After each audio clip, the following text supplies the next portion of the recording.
खुलुमबाय आं सिबि रानि ब्रह्म गोजोन फुंबिलिनि बयनिसिमबो गाहाम हामलायनायखौ जासिहरनाय थाबाय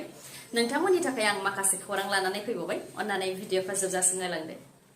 सारअन्थाइ गावनायजों सानै सुबुंनि जिउ खहा आरो सा 10 जोखोम जानो गोनां जादों मैयानि सानाव हरखाबै फैनाय अखा बारहुंखा आरो सारअन्थाइ गावनायजों सानै सुबुङा जिउ खोमानो गोनां जादों आरो सा 10 जोखोम जानो गोनां जादों जिउ खोमानांनायनि मादाव बङाइगावनि आब्दुल लतीफ बिथाङाबो जिउ खोमानो गोनां जादों दुगैबाय थानाय समावनो बिथांनि सायाव सारअन्थाइ गावदों जायजों बिथाङा जिउ खोमानो गोनां जादों ओजोंहाय मंगलदैयावबो गोविन्द सरकार मुंनि सासे सुबुङा गावनि जिउखौ खोमानो गोनां जादों फोरमायथिनाय बायदिब्ला न'आव माइ लामदोंमोन अखा हानायलाय माइखौ दैखांनो थांनायावनो गोविन्द सरकारनि सायाव सारअन्थाइया गावदों जायजों बिथाङा जिउ खोमानो गोनां जादों लोगोसेनो बिथांनि फिसाजोआबो जोखोम जानो गोनां जादों ओजोंहाय दिहिङाव साब्रै सुबुङा जोखोम जानो गोनां जादों बेनि मादाव सासे 3 दाननि उन्दै गथ'साबो दङ लोगोसे बिथांनि बिमायाबो थट गैयै जादों आरो सिपाझारावबो साब्रै सुबुङा जोखोम जानो गोनां जादों फोरमायथिनाय बायदिब्ला बिथांमोनहा आबाद फोथाराव आबाद मावगासिनो दंमोन बे समावनो सारअन्थाइ गावनायलाय आरो बारहुंखा बारनायलाय बिथांमोनहा मोनसे फिसा न'आव एब्रेनानै थादोंमोन नाथाय बेयावनो सारअन्थाइ गावनायाव साब्रै सुबुङा जोखोम जानो गोनां जादों बेबायदिनो रायजोनि दाब दाब जायगायाव सानै सुबुङा सारअन्थाइ गावनायजों जिउ खोमानो गोनां जादों आरो सा 10 सुबुङा जोखोम जानो गोनां जादों मैयानि सानाव अरुणोदयनि रांखौ नोंथांमोनहा दासिमबो मोनाखै नामा जुदि अरुणोदयनि रांखौ नोंथांमोनहा दासिमबो मोनाखै अब्ला नोंथांमोनहा जिंगासिनांगौनि जेबो गोनांथि गैया अरुणोदय 3.0 नि डिजिटाइजेसन प्रसेसा जागासिनो दंमोन बेनिखायनो अरुणोदयनि रां होनायाव एसे उन जादों जायनाखि 10 अक्ट'आवनो अरुणोदयनि राङा बेंक एकाउन्टफोराव हाबोमोन नाथाय बे दानाव एसे उन जानायखौ नुनो मोननाय जादों जायनि जाहोनाव सुबुंफोरनि गोसोआव मोनसे सोंथि बेरखांनायखौ नुनो मोननाय जादों नाथाय नोंथांमोनहा जिंगासिनांगौनि जेबो गोनांथि गैया मैयानिफ्राय अदेबानि 14 जुननिफ्राय अरुणोदय 3.0 नि गेजेरजों रां होनायखौ जागायजेनबाय जुदि नोंथाङाबो अरुणोदयनि मुलाम्फायारि अब्ला नोंथाङा बेंक एकाउन्टखौ चेक खालामनानै नायनो हागोन मैयानिफ्राय अदेबानि 14 जुननिफ्राय अरुणोदय 3.0 नि रां होनायखौ जागायजेनबाय रायजो सोरखारा परबतझाराव 3600 बिघा हाखौ आदानि ग्रुपनो एंगारनो नागिरनायखौ लानानै दावराव जानाया गुबुन गुबुन महर मोनदों जेरै रायजो राजाया प्रमद बर' फेरेंगा TCLCCनि मासिगिरि बिथांमोनखौ सेन्देलनि माला गानहोनानै मुसुखा बानायनानै सावदों बेराफारसेथिं दुलाराय बर' फरायसा आफादा दावराव देख्रेब नार्जारि मालती रानी नार्जारि आरो प्रहलाद ब्रह्मनि मुसुखा सावदों बर' रायजो राजानि 3600 बिघा हाखौ आदानि ग्रुपनो होनो नागिरनायखौ हेंथा खालामनानै रायजो राजाफ्रा पुलिसजों नारा नाथार जानायनि उनाव दावराव देख्रेब नार्जारि मालती रानी नार्जारि आरो प्रहलाद ब्रह्म बिथांमोनहा परबतझारानि रायजो राजाजों लोगो हमहैदोंमोन जेराव एबसुआ रायजो राजाजों गसंफायाखै होननानै बायदि रावै एबसु आरो दिपेन बर'खौ सोंखारिदोंमन बिथांमोनहा जेरै दावराव देख्रेब नार्जारिया बुंथिदोंमोन दि रायजो राजाया थांनानै थानायनि मोन्थायनि थाखाय थै-थां नाजादों नाथाय एबसु अफिसा सिरि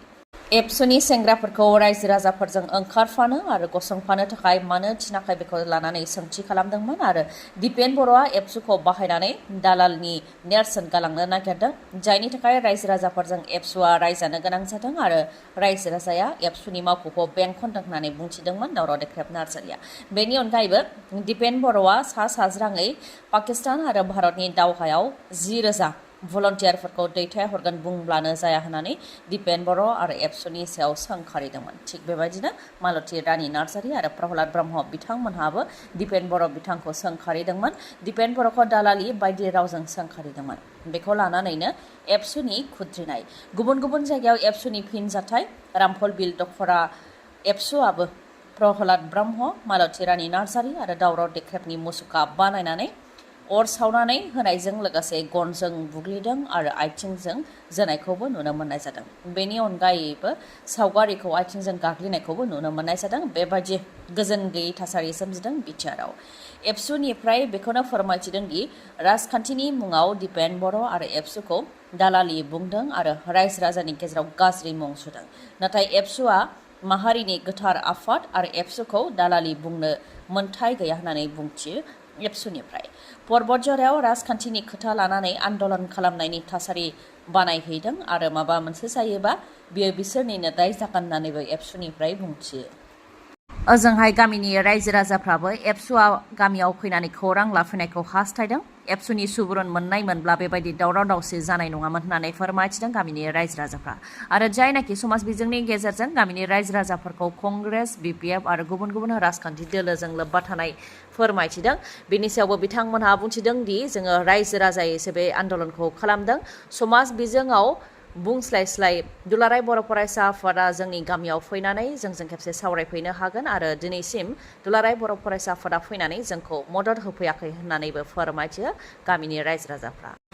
गोजोनथाव रादाब, बागुरुम्बा मोसानायखौ वर्ल्ड रेकर्ड खालामनो थाखाय गिबि सावरायनाया जानानै थांबाय। बेखौ मिथिहोदों BTechनि गाहाय प्रमद बर' बिथाङा। आसामनि गिबि मन्थ्रिजों दुलाराय बर' फरायसा आफाद, बर' थुनलाइ आफाद, बर' हारिमु आफाद, बाथौ काउन्सिल सोरखार आरो गुबुन गुबुन आफादा गिबि सावरायनाय जानानै थांबाय होननानै फोरमायथिदों। बेनि उनावनो बागुरुम्बानि एक्सपार्टखौ सायख'नाय जागोन, मास्टार ट्रेनारखौ सायख'नाय जागोन आरो आसामनि गासै जिल्लायावनो मोसाखावरिफोरखौ ट्रेनिं होनाय जागोन। 25 नभेम्बरनि सिगांनो बेखौ थि खालामनाय जागोन होननानै फोरमायथिदों प्रमद बर' बिथाङा। आरो बेखौ लानानै गासैबो माहारियारि आफादफोरानो सांग्रां। BTC आरो BKWS निफ्राय मदद होनाय जागोन होननानैबो फोरमायथियो। लोगोसेनो सिगांनि जोलैफोरा हारिमुखौ गोबां खस्थ' खालामनानै लाखिबोनायनि थाखायनो दिनै बर'नि हारिमुखौ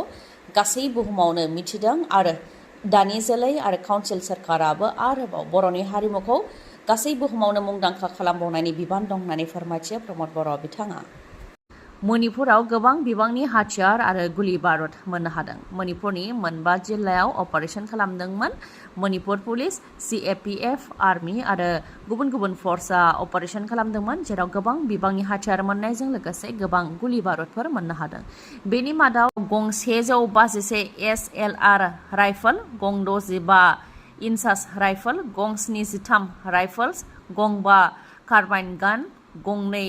MP5 गान, गं 2 LMG राइफल, गं 6 AK सिरिज, गं 2 अमक राइफल आरो गुबुन गुबुन गासै 328 हाथियारफोर मोननो हादों आरो गोबां बिबांनि गुलि बारुद मोननो हादों मणिपुरनि मोनबा जिल्लायाव। प्रमद बर'नि लोरबां सोरखारखौ रायजो राजाया सहायनो हाला। बे खोथाखौ बुंथिदों BPF दोलोनिफ्राय। फोरमायथिनो गोनांदि बिसायख'थिखौ लानानै BPF दोलोआ सांग्रां जादों। BPF दोलोआ बिसायख'थिनि थाखाय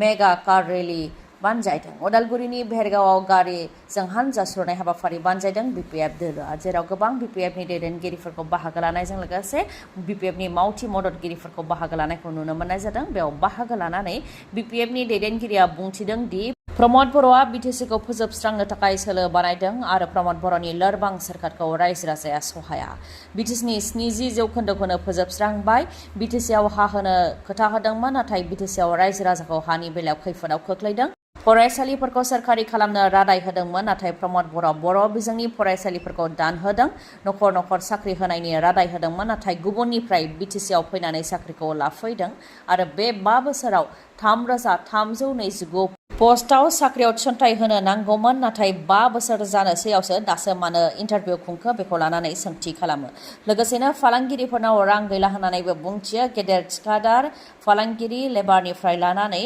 लहा, सिमेन्ट बेफोर गासैबो बायजोनि होननानै बुंथियो। जुदि गासैबो बायजोनिबा जों मा मावनानै जागोन होननानैबो सोंथि खालामो। बेनिखायनो लाइमोनफ्रा फैनानै जोंजों मदद होफैदों होननानै बुंथियो BPF दोलोनिफ्राय।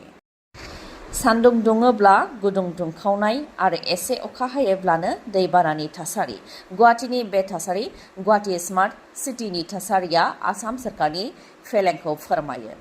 थिं थिं सान्दुं दुङोब्ला दुंखावनायजों थानो हायै जायो। बेराफारसेथिं 1 घन्टा थाद'नाय गैयै अखा हायोब्लानो दैबाना जायो। गुवाहाटी स्मार्ट सिटीआव फिन गुवाहाटीआव गारि मटरनि सोलायै लामा सामायाव जावदों नाव। नावनि गेजेरजों थांलाय फैलाय खालामनो गोनां जादों सुबुंफोरा। थांनाय माखासे सान सिगां अखा हानायजों गुवाहाटी नोगोरनि दाब दाब लामाफोराव नावजों थांलाय फैलाय खालामनो गोनां जानायनि उनाव फिन आरोबाव गुवाहाटीनि माखासे सुबुंफोरा नावजों थांलाय फैलाय जानो गोनां जादों। 1 घन्टा थाद'नाय गैयै अखा हानायावनो गुवाहाटीनि रुक्मिणीगाव, बेलतला, हाथिगाव आरो गुबुन गुबुन जायगाफोराव दै लोमसावदों। दै लोमसावनाया न' सिङाव हाबनायजों लोगोसे लामा सामा गासैबो बुंफबदों, जायनि जाहोनाव थांलाय फैलाय जानो हायाखै सुबुंफोरा। गारि मटर खारनो हायाखै लामाजों आरो नावनि गेजेरजों थांलाय फैलाय जानो गोनां जादों गुवाहाटीनि बेफोर जायगाफोराव। आफां आसामनि देरसिन मेगननि फाहामसालिनि मादाव गंसे बङाइगाव थानाय आइ हस्पिटालाव असिटि मेसिन सफैबाय जायनि गेजेरजों मेगननि जेंनाखौ हमदांनाय जायो आरो फाहामथाय होनाय जायो जेरै मेक्युलार डिजेनेरेशन डायबेटिक रेटिनोपैथी ग्लुकोमा आरो मेगन सिंनि दुखु मोननायखौ हमदांनो हानाय जायो आरो फाहामथाय होनाय जायो असिटिनि अनगायैबो गुबुन गुबुन सार्भिसखौबो मोननो हागोन जेरै cornea medical retina glaucoma evaluation oculoplasty pharmacy आरो अप्टिकेलबो दङ बेनि अनगायैबो सानाय गैयालासे सुथेनाय गैयालासे इन्जेक्शन गैयालासे कम्पिउटार पेकनि गेजेरजों केटारेक्ट सार्जारिबो खालामनो हायो आइ हस्पिटालाव डक्टर रुमि दास डक्टर आशराफुल आलम आरो डक्टर मेघाली शर्माखौ नोंथांमोनहा मोननो हागोन डक्टर रुमि दासआ तामिलनाडुनि अरविंद आइ हस्पिटालनिफ्राय फैगोन बिथाङा कर्निया आरो cataract specialist MBBS MS ophthalmology आरो टपिकल फेक' सार्जारिनि एक्सपार्ट बिथांजों लोगोसे MBBS MS eye specialist ophthalmology phaco' surgeon doctor Ashraful Alam आरो MBBS MS eye specialist ophthalmology doctor Meghali शर्माखौ मोननो हागोन खम बेसेनावनो नोंथांमोनहा फाहामथाय लानो हागोन थङा जाहैबाय बङाइगावनि लवार आसाम हस्पिटालनि उल्था दिगाव थानाय बास स्टेन्डनि साखाथियाव कन्टेक्ट नाम्बारा 6900949900 गोजोन्थों